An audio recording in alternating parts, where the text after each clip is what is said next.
እሺ ዛሬ የምናወራው የብዙ ወንዶች ችግር የሆነውን ሴቶች በአንተ ላይ ያላቸውን ፍላጎት ከመቶ በአንዴ ወደ ዜሮ የሚወስዱትን ስህተቶች ነው። አንዳንድ ወንዶች ይህ ስለ ፊዚካል አትራክሽን ሊመስላቸው ይችላል።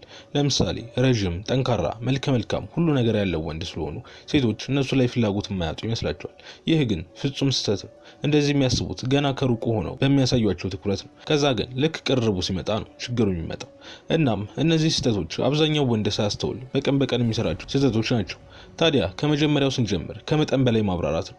እስኪ ለምሳሌ አጋጥሞህ የሚያውቅ ከሆነ የሆነ ነገር ለምትወዳት ልጅ ወይ ለአንድ ሴት ቴክስት አድርገህ ኦቨር ማሰላሰል ጀምረህ አታውቅም? ቆይ ግን ያልኩትን ባትረዳውስ ወይም በሌላ መልኩ ብትረዳውስ ብለህ የላከው ነገር ላይ ማብራሪያ ጨምረህ አታውቅም? ለምሳሌ ስልክ እያወራችሁ ድንገት የሆነ ነገር አጋጥሞ ቆይ መልሼ እደውላለሁ ብለህ ሳትደውል ቀረህም በል። ከዛ ልክ ድጋሚ ስትገናኙ ይቅርታ ብታይ እኮ እንትና መጥቶ ከዛ ደግሞ ስልክ ቻርጅ ዘግቶ ከዛ እዚህ ቦታ ሄጄ እያልክ ከማብራራት ይልቅ የሆነ ነገር አጋጥሞኝ እኮ መደወል አልቻልኩም አንቺ እንዴት ነሽ ብትላት 10 እጥፍ የተሻለ ነው። ምክንያቱም የመጀመሪያው ማብራሪያ ልክ ለአለቃ የሚቀርብ ሪፖርት ነው ይመስል አውቶማቲክሊ እሷን የበላይ አድርጎ የሚያስቀምጥና አንተን ደግሞ ፈሪ ከሷ የበታች አድርጎ የሚያስቀምጠው። ሴቶች ደግሞ ይህን ፍርሃትን ከሚያውቁበት መንገድ አንዱ አሁን እንዳልኩ ራስን የማብራራት ልምድ ካለ አንዳንዴ እሷ እንዳይክፋት በሚል አስበህ ሊሆን ይችላል። ጥሩ ነው፣ ነገር ግን ሳቢ አይደለም። ሁሌም ቢሆን ንግግርህ አጭርና ግልጽ ወደ ነጥቡ መሆን አለበት። ልክ እንዲህ ማውራት ስትጀምር ኮንፊደንት እንደሆንክ ማሰብና በአንተ ይበልጥ መሳብ ጀምራለች። እሺ ሁለተኛው የሴቶችን ፍላጎት የሚገለው ነገር ደግሞ ሁሌ መገኘት። ቴክስት ታደርጋለች፣ ከዛም አንድ ሰከንድ እንኳን ሳይሞላት ቴክስት ታደርግላታለህ። ይህ አመንክም አላመንክም ስራ ፍት እንደሆንክና ምንም አይነት ፐርፐዝ እንደሌለህ ነው የሚያሳያት። በተለይ ደግሞ በተደጋጋሚ ይህን ስታደርግ ውይ ይወደኛል እኮ ሳይሆን ይህ ሰውዬ ስራ የለውም እንዴ ብላ ማሰብ ጀምራለች። አንዳንዴ እንደ ወንድ ራሱ በጣም ነው የሚያስጠላ። ፕሬዠር አለው። የሆነች ሴት ልክ ቴክስት ታደርግላት ወዲያው የምትመልስልህ ከሆነ የሆነ አይነት ግፊት ይኖረዋል። ለሴቶች ደግሞ ሲሆን አስቡ። አንዳንዴ እኮ ለሞራት ራሱ ፈልጋ ላይሆን ይችላል። ለምሳሌ የሆነ ነገር ቴክስት ታደርጋለህ፣ በቃ እስከ በኋላ ይመልሳል፣ ከዛ በኋላ እናወራለን ብላ አስባ ሊሆን ይችላል። ከዛ ግን ልክ ወዲያው ስትመልስላት ብዙም ደስ አይላትም። ደግሞ ይህ ብቻ አይደለም። ሌላው ብዙ ወንዶች ከሴት ጋር ሲሆኑ የሚሰሩት ስህተት በሁሉ ነገር ለእሷ ቅድሚያ መስጠት ነው። ከጓደኞቹ ጋር ሊወጣ ከነበር እሷ ካለች ካንስል ያደርጓል። የሆነ ነገር ስትለው ወዲያው እሺ ይላታል። ለእናቱ ራሱ እንደዚህ አይነት ትኩረትና ጊዜ አይሰጣትም። ግን ፍቅረኛው ከሆነች ልክ እንደ ትልቅ ባለስልጣን ነው የሚከባከባል። ታዲያ ይሄ ከላይ ስታየው ሴቶች አንተ ላይ ፍላጎት እንዲያጡ የሚያደርግ ባህሪ ላይ መስል ይችላል። ምክንያቱም ተንከባከብኳት ሁሌ ተገኘሁላት እንጂ ምን አደረግኩ ብለህ ልጠይቅ ይችላል። ነገር ግን ሴቶች የሚያስቡት ውይ ይንከባከበኛል፣ ሁሌ ካጠገቤ ነው፣ በደወል ቁጥር አላጠውም፣ ቴክስቴን ገና ሳልክ ይመልሳል ደስ ሲል ብለው ሳይሆን ቆይ ይሄ ልጅ ቢዚ አይሆንም እንዴ ሁሌ እንዲህ የሚገኝ ከሆነ በምን ሰዓት ነው የሚሰራው ብላ ታስባለች። ይህ ደግሞ በፍጹም ሳቢ ሊሆን አይችልም። ይህ ብቻ ሳይሆን ሁሌ መገኘትህ እንድትናፍቃት እንኳን እድል አይሰጣትም። ስለዚህ አሁን የራሱ የሆነ ነገር ሊኖርህ ይገባል። ለራስህ የምትሰጠው ጊዜ፣ በትርፍ ጊዜ የምትሰራቸው ነገሮች ሊኖሩ ይገባል። ይህን ምለው አይ ስራ ጨርሼ እኮ ነው እንደዛ የምገኘው የሚሉ ወንዶች ስላሉ ነው። አዎ በትርፍ ጊዜ ማዋራት ትችላለህ። ነገር ግን ትርፍ ጊዜህን ሙሉ ለሙሉ ለእሷ መስጠት የለብህ። እሷም በፍጹም እንድትሰጣት አትፈልግም። ይኸውልህ የሆነ ነገር እየሰራህ ከሆነ እናም የእሷን ቴክስት ወይም ስልክ ስታይ ግዴታ አንስተህ ማስረዳት የለብህ። የምትሰራውን እስከጨረስ ድረስ ዝም በላት። ከዛ ልክ ስራን ስጨርስና አረፍ ስትል ያኔ ደውለሽ ነበር የሆነ ስራ ይዤ አሁን ገና ጨረስኩ ብለህ ማናገር ትችላለህ። ከዛም ቅድም እንዳልኩ ንግግርህን እንደዚህ አጭርና ቀጥተኛ አድርገው እንጂ እንዲህ እየሰራው ምናምን አትበል። በዚህ ትንሽ ቅያሬ ብቻ በአንተ ላይ ያላትን ፍላጎት መጨመር ትችላለህ። ሶስተኛ ከመጠን በላይ ሙገሳ መስጠት። ሴቶች ሙገሳና አድናቆትን መቀበል ይፈልጋሉ። ስለ ውበታቸው፣ ስላላቸው ነገሮች ወዘተ እንድታደንቃቸው ይፈልጋሉ። ነገር ግን ስህተቱ የሚመጣው ልክ ማብዛት ሲጀምር። ለምሳሌ አንድ ወጥ ቢኖርህና ሙሉ ወጡ ጨው ብቻ ቢሆን ምን ይሰማሃል? አዎ ያስጠላል። ያንን ወጥ አትበለው፣ ግን ትንሽ ጨው ጣል ካረክበት አሪፍ ወጥ ነው የሚሆነው። ልክ እንደዚህ ሁሉ አድናቆት ጣል ሲደረግ ነው እንጂ ደስ የሚለው ሁሌ ሲሆን አይደለም። ሁሌ ከሆነ ግን ያ አድናቆት አንደኛ ዋጋውን ያጣል፣ ሁለት ደግሞ ከሷ ሱስ እንደያዘ እንድታስብ ያደርጋታል።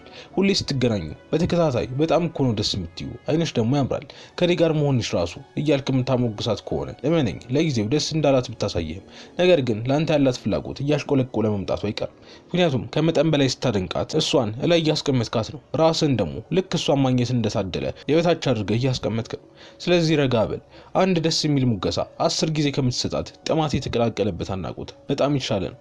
ለምሳሌ በጣም ቆንጆዬ ነሽ ከምትላት ደስ የሚል ቫይብ አለሽ ወይም ደስ የሚል ኢነርጂ አለሽ ብትላት በጣም ደስ ይላታል። ምክንያቱም ከሷ ሱስ እንደያዘህና እሷን የበላይ አድርገህ እንዳስቀምጥ ሳይሆን ኮንፊደንስ እንደሆንክና ደስ እንዳለች ነው የሚያሳያት። ይህ ደግሞ ፍላጎቷን የሚጨምር። አራተኛ ከሷ ጋር ግንኙነት ከመፍጠር ይልቅ ለእሷን ለማስደመም መሞከር። አንዳንድ ወንዶች ያላቸውና በህይወት ያገኙትን ነገር ሁሉ ማሳየት አንዳንዴ መጎረር ያለባቸው ይመስላቸዋል። ልክ ሴቶች የእነሱን ስኬት መቆጣጠሪያ ደብተር ይዘው ይንቀሳቀሱ ይመስል እንደዚህ አድርጌ ይህን ገዝቼ እያሉ ማውራት ይጀምራሉ። ነገር ግን እውነታው ልክ እንደዚህ ስታደርግ ሴቶች የሚሰማቸው ማረጋገጫ ፈልጋለሁ፣ እባክሽ ያደረኩትን ነገር አድንቂልኝ የሚል። እናም ከዚህ በላይ ስበትን የሚገል ነገር የለም። ምክንያቱም አንተ ራስህ ባደረግከው ነገር ለመኩራት አልቻልክም። አንተ በራስህ እንድትኮራ የእሷን ማረጋገጫ የእሷን ጎበዝ ነህ የምትል ቃል እየጠበቅክ ነው። ስለዚህ ወሬህን ቀንስ። እሷን ለማስደመም ከመሞከር ይልቅ ኖርማሊ ደስ የሚሉህን ነገሮች ማጋራት ትችላለህ። እኔ እውነቱን ንገረኝ ካልከኝ አብዛኛው ጊዜ እንዲህ አይነቱ ሴቶችን ለማስደመም የሚሞክር ባህሪ ያላቸው ወንዶች ወይ ስፖርት ሰርተው ጡንቻ ያወጡ ወንዶች ናቸው ወይ ደግሞ ባለመኪኖች ናቸው። ገና ካወራራቸው ታይባቸዋል። ልክ ትልቅ ነገር እንደሰራ ሰው እሷ ላይ መጥተው ፍሌክስ ለማድረግ ይሞክራል። ነገር ግን ደካማ እንደሆኑ ብቻ ነው የምትመለከተው። በእርግጥ አንዳንድ ገንዘብ ብቻ የሚፈልጉ ሴቶች ይህንን ድክመታቸውን ስለሚያውቁ ማሞጋገስ ይጀምራሉ። ዋው ያንተ መኪና ናት፣ መኪናዋን እንዴት ገዛት፣ ጎበዝ ነህ ትለዋለች። ወይ ደግሞ ሰውነትህ ሲያምር ደግሞ በጣም ጠንካራ ነህ፣ እንዳንተ አይነት ወንድ እኮ አይገኝም ትላቸዋለች። ያን እንግዲህ የሚፈልጉትን ማረጋገጫ ስላገኙ በሴት ጎበዝ ስለተባሉ ደስ ይላቸዋል። እናም እሷም ከነሱ የምትፈልገው መበዝበዝ ትጀምራለች ማለት ነው። ዞሮ ግን ዋናው ሐሳቢ ምንም ቢኖርህ ምንም ብታረግ ያንን ይዘህ አንድን ሴት ለማስደመም መሞከር የሞኝ ስራ እንደሆነ ታውቅ ነው። አምስተኛ እሷ ላይ ስሜታዊ ጥገኛ መሆን። እሷ ላይ ስሜታዊ ጥገኛ ሆንክ የሚባለው ትንሽ ስሜቷ ሲቀያየር እንደዚህ አይነት ጥያቄዎችን መጠየቅ ሲጀምር። ተናደሽብኛል እንዴ? ያደረኩት ነገር አለ እንዴ? አሁንም ድረስ ትወጂኛለሽ? ይሄን እኮ ኖርማል ቀን እያሳለፈች ሊሆን ይችላል። ምንም ካንተ ጋር የሚያገናኘው ነገር ላይሆን ይችላል። ነገር ግን ትንሽ ስሜቷ እንደተቀያየረ ስታይ እንደዚህ አይነት ጥያቄዎችን የምትጠይቅ ከሆነ እሷ ላይ ስሜታዊ ጥገኛ እንደሆንክ ያሳያታል።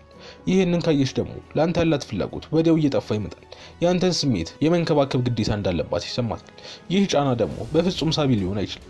ስለዚህ ቀጣይ ላይ ስሜቷ እንደተቀያየረ ሲሰማ ወዲያው እንደዚህ አይነት ጥያቄዎች ከመጠየቅ ይልቅ ረጋ ብለህ ትንሽ ጊዜ አሳልፍ።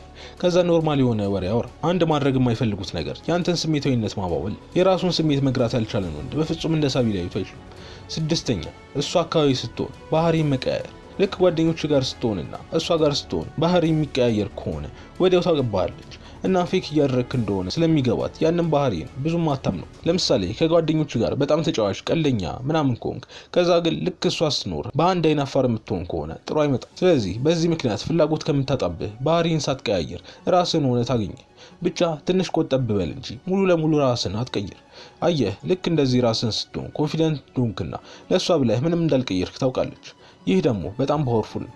ሰባተኛ ምንም ስታንዳርድ ወይም ድንበር የሌለው ወንድ። ይሄኛው በእኔ አስተያየት ከሁሉም ይልቅ ፍላጎትን የሚያጠፋ ዋነኛ ባህሪ ነው።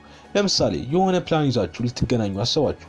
ከዛ የመጨረሻዋ ደቂቃ ላይ ካንስል የምታደርገው ከሆነ እናም አንተ ችግር የለውም በቃ ብለህ የምታልፍ ከሆነ ስታንዳርድ የለህም ማለት ነው። ወይ ደግሞ ጊዜህን እንደምንም ማትቆጥረው ከሆነና ለአንተ ለመመለስ ብዙ ሰዓታት የምትወስድም ከሆነ ተመሳሳይ ነው።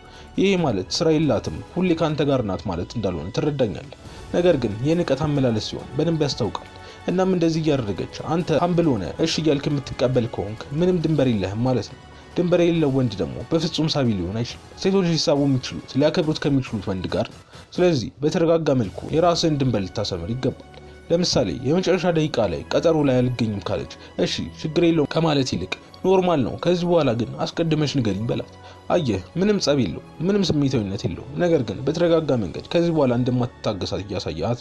ታዲያ ዛሬ ያየናቸውን ነገሮች ካወቅ አንድ ሴት በአንተ ላይ ፍላጎት እንዳታጣ ማድረግ ትችላለህ። ነገር ግን ይህ አንዱ ስቴፕ ብቻ ነው። አንድ ሴት አንተ ላይ ፍላጎት እንዳታጣ ብቻ ሳይሆን ካንተ ሱስ እንዲይዛትም ማድረግ ትችላለህ። እሱን ደግሞ በዚህ ቪዲዮ ማግኘት ትችላለህ። ሰብስክራይብ ማድረግ እንዳይረሳ። ሰላም ሁኑ።